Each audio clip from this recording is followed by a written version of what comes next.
Hi అండి, అందరికీ praise lord. ప్రభువుని యేసుక్రీస్తునామములో వందనాలు. ఈ రోజు ఆదివారం పగలారాధన ముగించుకొని మరొక చోట చిన్నప్పటి ప్రార్థన కూడికతో మేము బయలుదేరి వెళ్తున్నాం. దేవుని సేవకులు అంటే ఏదో లగ్జరస్ లైఫ్, మంచి బతుకుతున్నారని కొంతమంది విమర్శిస్తున్నారు. దానికి ప్రూఫ్ ఆధారంగా మేము ఎలా బ్రతుకుతున్నాం అనేదాన్ని ఈ వీడియో మీకు ఆన్సర్ చెప్తుంది.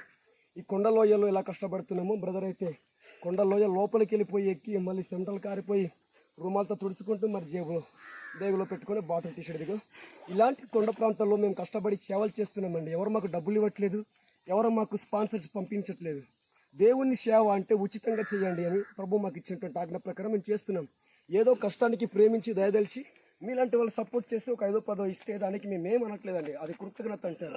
అంతేగాని లక్షల వేల రూపాయలు వీళ్ళకి ఇస్తున్నారు, ఉద్యోగాలు లెక్కని అనుకోండి కొంతమంది విమర్శిస్తున్నారు. అది అది ఓన్లీ డబ్బా మాత్రమే మేము చెప్తున్నాం. నిర్ముఖంగా చూడండి మా కష్టాలు ఏంటో మీకు చూపిస్తున్నాం.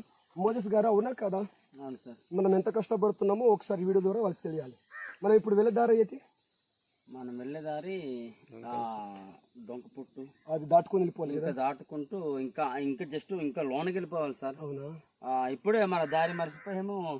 ఆ కింద దారి వెళ్తున్నాము, ఇంకా చాలా లోనకి ఇంకా లోయ ఉంది. కాదు సార్, మీకు సేవలు ఎవరైనా డబ్బు ఇస్తున్నారా? మాకి డబ్బులు ఎవరు ఇస్తున్నారు సార్? మాకి డబ్బులు ఎవరు ఇవ్వట్లేదు. మేము ఏదో కష్టపడో ఏదో శ్రమపడో ఒక 10 రూపాయలు ఉంటే ఆ 10 రూపాయలతోనే మేము వెళ్తున్నాం తప్ప మాకెవరు ఇవ్వట్లేదు సార్.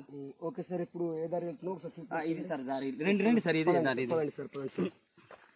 మనం పడుతున్న కష్టాలు ఇలా ఉన్నాయి. మరి వాళ్ళకేమో తెలియదు, కొంతమంది